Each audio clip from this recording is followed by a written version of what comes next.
often get asked, how much can I afford to pay my employees? Lots of business owners don't know what's the right amount of money to pay them.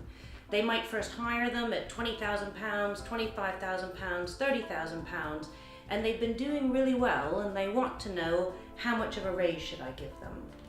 We often recommend that during the annual review, you sit down with your employees and you have them fill out what we call their pie. As you can see here, we've got our pie and it's going to be made up of 6 different slices. And these are slices of 6 different things that you as an employer can do for your employee, and you want to find out how important each of them is to someone. So take, for instance, title. For some people, it's really important to have a good title, and just by changing their title in a year, that's worth a lot to them. So someone might fill in their pie and say, you know what, I really like having a good title. That means a lot to me. For other people, this piece of the pie might be non-existent.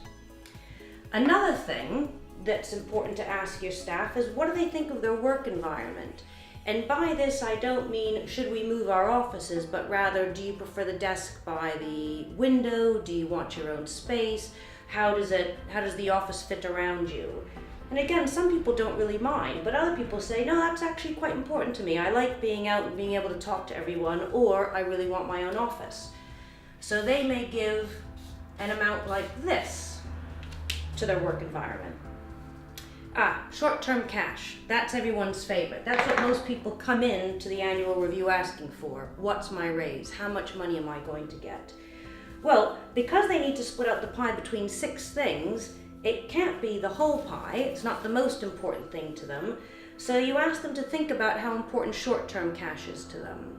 Maybe they have costs they need to cover, they have no choice, and so short-term cash is the most important to them. But then talk about long-term cash. What that is how much are you willing to give up today for potential earnings in the future?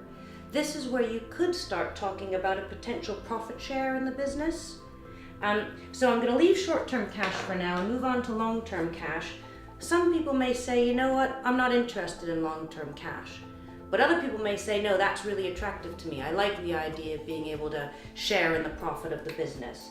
So they might give themselves a piece of the pie about that big for long-term cash. Internal recognition. Now, every person is very different in how much internal recognition they like. Some people, just being able to be told a job well done at the end of a day or thank you for a good job is enough for them. Some people like a lot more internal recognition, maybe saying in front of the whole company how well you've done. For some people, it's just enough to know that themselves they did a good job. So some people might give that a very small bit. And now this is the last one is external or professional recognition. This is how important is it to the person to be able to go out to, say, a seminar or a conference and represent the company? Would they one day like to give talks on whatever their particular subject of speciality is? Some people really want that external recognition. Some people, not at all. So let's say that's about that big of the pie.